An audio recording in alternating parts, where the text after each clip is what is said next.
Welcome to Janas recipes. இன்றைக்கி நம்ம அரிசியும் பருப்பு சாதம் வந்து எப்படி பண்ணுறதுன்னு பார்க்கலாம் ஃப்ரெண்ட்ஸ். இது வந்து நம்ம ஏற்கனவே அரிசி பருப்பு சாதம் நம்ம போட்டிருக்கோம் நம்ம சேனலில்.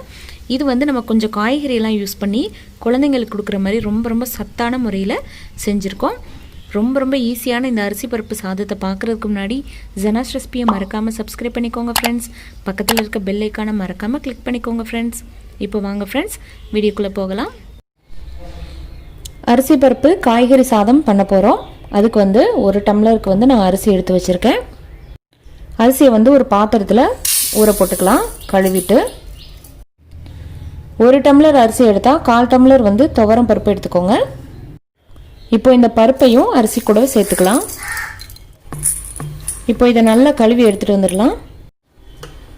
இதை நல்லா கழுவிட்டு வச்சுருக்கேன். இது ஒரு 10 நிமிஷத்துக்கு நல்லா ஊறிட்டு இருக்கட்டும். இப்போது அடுப்பை பற்ற வச்சு ஒரு குக்கர் வச்சுக்கலாம். குக்கரை வந்து நல்லா ஹீட் பண்ணிக்கோங்க. இதில் வந்து 3 டேபிள் ஸ்பூன் ஆயில் ஊற்றிக்கலாம்.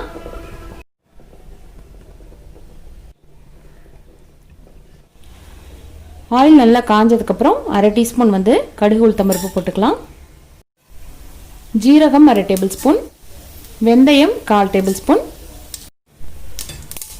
வெங்காயம் ஒரு வெங்காயத்தை இது போல் நல்லா நறுக்கி வச்சுருக்கேன், அதை சேர்த்துக்கலாம். நல்லா வதக்கிடுங்க. கூடவே கொஞ்சமாக கருவேப்பிலை போட்டுக்கலாம். 2 மிளகா போட்டுக்கோங்க. வெங்காயம் இது போல் நல்லா வதங்கிருச்சு. ஒரு பெரிய தக்காளியை இது போல் நறுக்கி வச்சுருக்கேன், அதை சேர்த்துக்கலாம். அதையும் நல்லா வதக்கிடுங்க.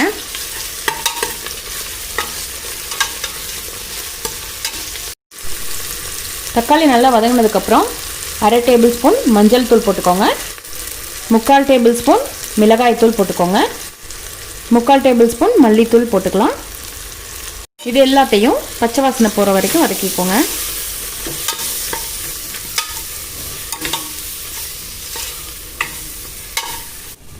இப்போ இதில் ஒரு கேரட்டு, 4-5 பீன்ஸு, சின்ன சைஸில் உருளைக்கிழங்கு 1, ஒரு முருங்கைக்காய் இதெல்லாம் கட் பண்ணி வச்சுருக்கேன். இதை வந்து நம்ம இதில் சேர்த்துக்கலாம்.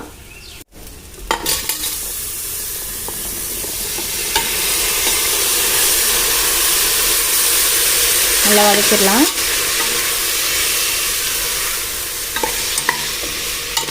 எல்லாம் இந்த அளவுக்கு நல்லா வதங்கிருச்சு. இப்போ வந்து நம்ம ஏற்கனவே ஊற வச்சுருக்கோம் இல்லையா அரிசியும் பருப்பும், அதை சேர்த்துக்கலாம். தண்ணியெல்லாம் நல்லா இருத்துருங்க. இருத்துட்டு சேர்த்துக்கோங்க. இதை நல்லா மிக்ஸ் பண்ணிடலாம். நல்ல மணமாக இருக்குது.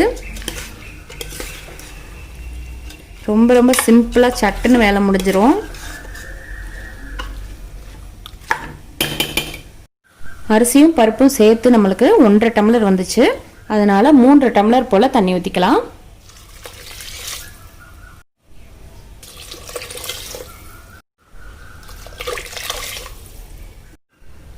3 டம்ளர் தண்ணி ஊற்றியாச்சு.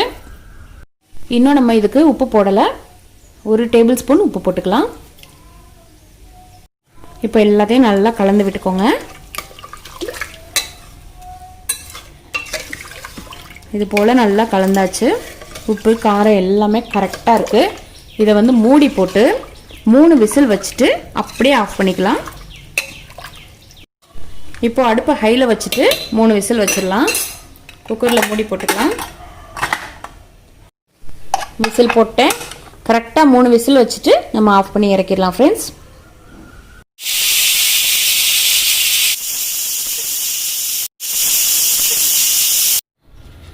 மூணு விசில் வச்சுட்டேன். இப்போ அடுப்பை அமர்த்தியாச்சு. இப்போ தம் எல்லாமே அடங்கிருச்சு. விசில் எடுத்தாச்சு. இப்போ ஓப்பன் பண்ணி பார்க்கலாம். பாருங்கள், சூப்பராக வந்திருக்குது சாதம். நல்லா உதிரியாக வந்திருக்குது பாருங்கள். பார்க்கும்போதே தெரியுது. நம்ம ஊற்றின தண்ணி கரெக்டாக இருந்துச்சு, குழையவே இல்லை பாருங்கள். அடியும் பிடிக்கலை. ரொம்ப பெர்ஃபெக்டாக வந்திருக்குது.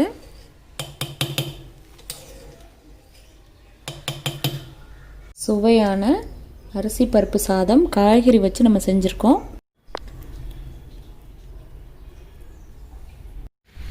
ஓகே ஃப்ரெண்ட்ஸ், இதே மாதிரி சுட சுட அரிசி பருப்பு சாதம் வச்சு சாப்பிடுங்க. ரொம்ப ரொம்ப ஈஸியான இந்த சாதத்தை லஞ்ச் பாக்ஸ்க்கெலாம் செஞ்சு கொடுங்க. தொட்டுக்கிறதுக்கு அப்பளம் மட்டும் வச்சு சாப்பிட்டா போதும், ரொம்ப ரொம்ப பெர்ஃபெக்டாக வரும். ஓகே ஃப்ரெண்ட்ஸ், இந்த வீடியோ பிடிச்சிருந்துச்சுன்னா லைக் பண்ணி ஷேர் பண்ணுங்கள்.